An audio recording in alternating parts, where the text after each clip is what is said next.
Hey YouTube, this is Southern Prepper One. I want to talk about a subject that is not talked a lot about, and it's bridges. Bridges play a key role in our lives every day. We drive over them. A lot of times we don't even know we're driving over some bridges just because they're more like a culvert bridge.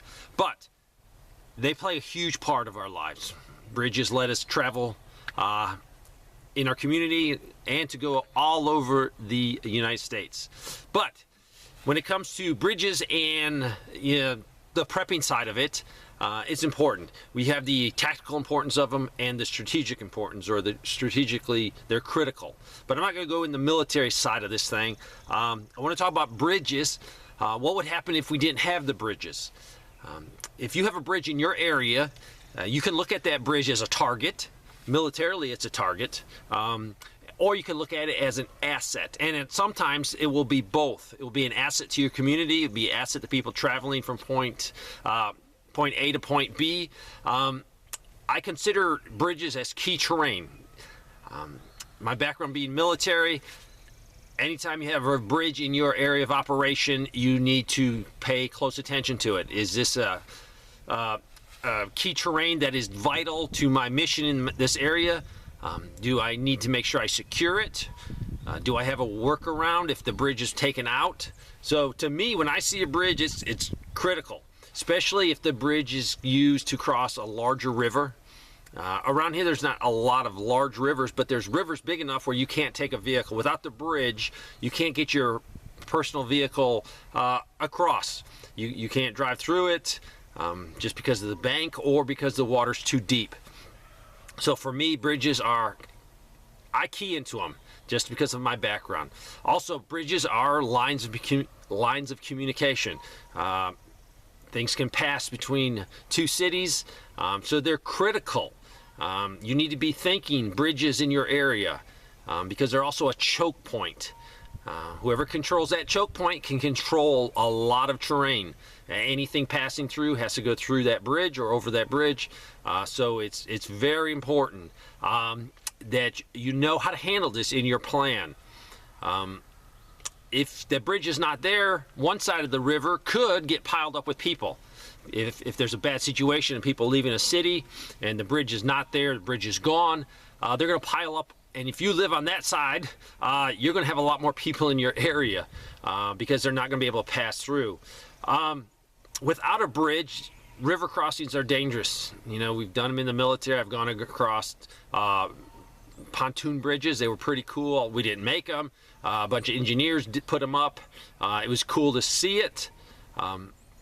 But doing a river crossing is almost impossible with civilian vehicles. So in the old days when the bridge was out, people could ride a horse across the river, they could walk across the river, but with our vehicles, we are not getting across the river. So if you have plans to use, a bunch of bridges to get home, if you're bugging out, bugging in, getting home, you need to look at those bridges and look for ways that you can work around them. Also, let's think about natural disasters. If a natural disaster happens and it damages that bridge, be it a flood, be it a hurricane, earthquake, whatever it is, it's going to change your plans. If you're part of a community and you're trying to go check on loved ones and the bridge is out, or the bridge is so severely damaged that they have it roped off, saying they have to inspect it before you can use it, it's going to cause you some problems. So have a workaround that. Let's say at SHTF, worst case event, that bridge is going to be valuable. Who is going to control that bridge?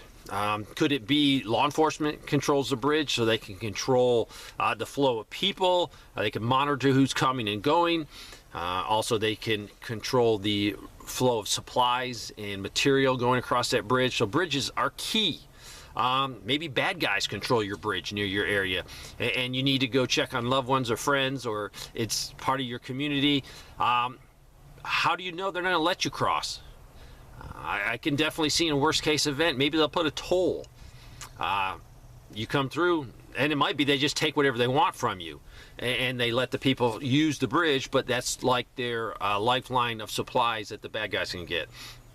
Maybe the locals control it, and the locals are saying, nope, if you don't live here, you're not coming in. So it doesn't matter. Let me see your driver's license. No, you live 2 states away. I don't care you have a bug out property 20, 30, 40 miles from here. You're not coming through. So who's going to control that bridge is important. In my area, the county I live is separated by a nice big river separating the other county. So to get to that other county, you have to go over certain bridges. So whoever controls those bridges really controls the flow of people. Now, yes, they're not going to be able to control individuals or small groups crossing the river in isolated areas, that's for sure, but you're going to control the big movements of people, and you're going to control vehicles. Let's say we go into a conflict with Russia or China. There's no guarantees that the bridges in your area are not going to be destroyed or damaged because of sabotage. Anything to stop the war effort, they're going to do. And taking out bridges is really a really cheap way of doing that.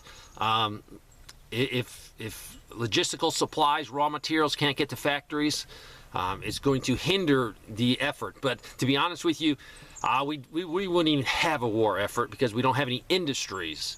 So really, that's like a moot point. Because we really don't have a lot of industries still left in the country. Let's say an invading army, Red Dawn situation. Some of you probably saying, Dave, that's never going to happen. You watch too much Red Dawn. Red Dawn's a great movie, but it could happen. Would it happen immediately? No. But definitely the armies of the enemy armies definitely know of bridges. They're figuring all this out with the Google Earth and all the stuff on computers. They probably have all the details of our surrounding areas. What would the invading army do? The invading army could actually blow up some of the bridges. What they would do is blow up the bridges behind U.S. or friendly forces. What that would do? That would stop the flow of logistical supplies to our forces or our friendly forces, because if the bridges behind us are gone, there's no way to get supplies. So that would hinder that. Also, if the enemy wanted us to be bottled up and not have freedom of movement, if he blows those bridges up, it really hinders our ability to maneuver and maybe do a good tactical withdrawal to a more defendable position. And if we can't use bridges, it really will slow things down. Also, let's think about weight limits. You might have bridges in your community and they all have weight limits. Will modern armor cross those? You know, a lot of them, you might be rated for less than that tank weighs, but they probably have a safety margin in there. So at first, yeah, you might have a bunch of tanks going across, but eventually that bridge could fail.